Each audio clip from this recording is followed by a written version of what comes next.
अरे तूने क्या सोचा मेरी पोती के सारे कपड़े खराब कर देगी और मुझे मालूम नहीं पड़ेगा?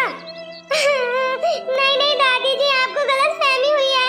मैंने उसके कपड़े नहीं बिगाड़े हैं, उसने खुद अपने कपड़े खराब किए हैं। मेरा यकीन कीजिए मम्मी। अरे कहीं ये बुढ़िया मेरी दादी इसकी बातों पर यकीन न कर ले। अरे दादी जी, ये झूठ बोल रही है, मैं अपने कपड़े क्यों खराब करूंगी? अरे बिल्कुल अपनी माँ पर गई है, झूठी और मक्कार। जैसे माँ है चंपाकली, तैयार और फैशनेबल कपड़े पहनकर नौकरी के बहाने से निकल जाती है, उस पर ही जाएगी ये भी। मेरी मम्मी को ऐसा क्यों बोल रही हो? मेरी मम्मी आपको पैसे लाकर देती है। आज तो मैं मम्मी से शिकायत लगाऊंगी। मम्मी मम्मी मुझे बचा लो। दादी आप ये क्या कर रही थी मुनिया के साथ? मम्मी मम्मी आप आ गई।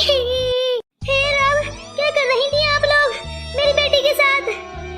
दादी सासू जी, जरा भी शर्म नहीं आई आपको? ये आप क्या कर रही थी? ये क्या हरकत थी? मुझे आपसे ये उम्मीद नहीं थी। दादी जी, आप 4 साल की बच्ची को इस तरह घसीट रही थी, घर से बाहर निकाल रही थी। अच्छा हुआ वो तो आज ऑफिस से जल्दी छुट्टी हो गई, वरना आप तो पता नहीं मेरी बेटी के साथ क्या करती।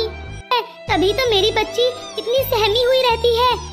अरे वो तो आज मम्मी मम्मी मम्मी सर में दर्द है। अरे मेरी बच्ची तो बुखार से तप रही है, लगता है इसे बहुत तेजों का बुखार आ गया है। मैं अभी डॉक्टर को बुलाती हूँ। बेटा तू परेशान मत हो, मैं तुझे कुछ नहीं होने दूंगी। चल रूम में चलते हैं, मैं डॉक्टर को अभी फोन करती हूँ। इस उम्र में नहीं रखेंगी तो ये जिंदगी भर कमजोर ही रहेगी। डॉक्टर साहब, खाने में तो कोई भी कमी नहीं है, मैं सारे खाने के पैसे इसकी दादी जी को दे जाती हूँ, वो सारे पैसे इसी को खिला देती हैं।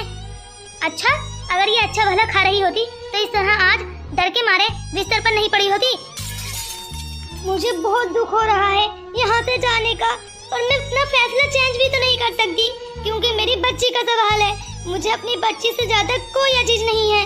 करने के लिए आए हैं आप लोग यहाँ, हमें चैन से क्यों नहीं जीने देते? पहले हमारे सर पर सवार रहते थे, अब 3 साल हुए नहीं हैं वापस लौट आए। अरे आपको इतना बुरा क्यों लग रहा है? हम कौन सा यहाँ रहने के लिए आए हैं? हम तो बस आप लोगों को देखने के लिए आ गए हैं, फिर भी तुम इनकी कदर नहीं कर रही हो। अरे आज तुम इनकी कदर नहीं करोगी, कल कला को तुम्हारा लड़का होगा और तुम्हारी भी बहू आएगी, फिर वो तुम्हारे साथ ऐसा बिहेव करेगी, तुम्हारे साथ घर का बंटवारा, घर का काम का बंटवारा, तो तुम्हें कैसा लगेगा?